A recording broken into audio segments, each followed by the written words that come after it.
तर सैफ अली खानच्या घरी घरफोडीचा प्रयत्न झालेला होता। त्याच्यावर सध्या रुग्णालयामध्ये शस्त्रक्रिया सुरू आहे। आम्ही मीडिया आणि चाहत्यांना धीर धरण्याची विनंती करतो। ही पोलिसांची बाब आहे। आम्ही तुमच्या परिस्थितीबद्दल अपडेट देऊ असंही सांगण्यात आलंय। आतापर्यंत नेमकं काय घडलं ते आपण एकदा ग्राफिक्सच्या माध्यमातून पाहूया। सैफ अली खानच्या घरी घरफोडीचा प्रयत्न झालेला होता। सैफच्या टीमनं नेमकं स्टेटमेंट काय दिलं ते आपण एकदा पाहतोय।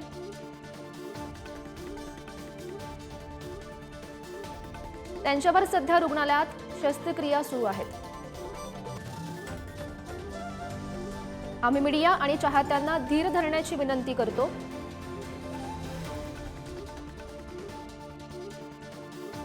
पोलीस चौकशी करतायत। परिस्थितीबाबत अपडेट देत राहू। सैफ अली खानच्या घरी घरफोडीचा प्रयत्न झालेला होता।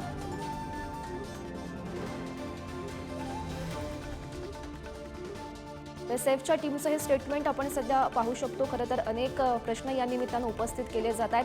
गृहराज्यमंत्री योगेश कदम यांनी सुद्धा पुढारी न्यूजला माहिती दिली। त्यांच्या माहितीनुसार वैयक्तिक वादातून सैफवर हल्ला झाल्याचा प्राथमिक अंदाज त्यांनी व्यक्त केला। सर काय सर काय सर नाही सर काय तपासत नाही सर नाही सर नाही सर काय नाही सर सर सर पण पाहिलं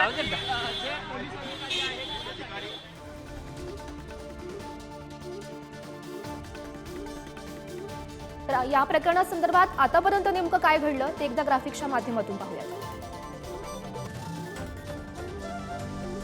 अज्ञात व्यक्ती घरात दबा धरून बसलेली होती। हल्लेखोर रात्रीपासूनच घरात असल्याची माहिती ही समोर आली आहे। हल्लेखोराचं घरकाम करणाऱ्या महिलेशी वाद झाला। सैफ वाद सोडवायला गेला। समजूत तो काढत होता। सैफवर हल्लेखोरानं 6 वार केले। सैफच्या गळ्यावर, हातावर, पाठीवर या हल्लेखोरानं वार केले। पहाटे 3:30 वाजता सैफला लीलावतीमध्ये आणण्यात आलं। 6 पैकी 2 जखमा गंभीर असल्याची माहिती मिळते। सकाळी 5:30 वाजता पहिली शस्त्रक्रिया पार पडली। सकाळी 9च्या सुमारास दुसरी शस्त्रक्रिया सैफवर पार पडली। सैफच्या घरातील महिला कर्मचारीही यामध्ये जखमी झाल्याची माहिती मिळते। सैफच्या घरातील 3 कर्मचाऱ्यांना ताब्यातही घेण्यात आलेलं आहे। त्यांची सध्या चौकशी सुरू आहे। सोबतच सैफच्या बिल्डिंगमधली सीसीटीव्ही सुद्धा पोलिसांनी ताब्यात घेतलेला आहे आणि या आधारे पोलिसांकडून कसून तपासणी ही सैफच्या घरी केली जाते। सोबतच सैफच्या घरी फॉरेन्सिक टीम सुद्धा दाखल झाली आहे। त्यांच्याकडूनही या घटनेचा संपूर्ण तपास केला जातोय। वैयक्तिक वादातून हल्ला झाल्याची प्राथमिक माहिती ही समोर आली आहे। गृहराज्यमंत्री योगेश कदम यांनी पुढारी न्यूजला याबाबतची माहिती दिली।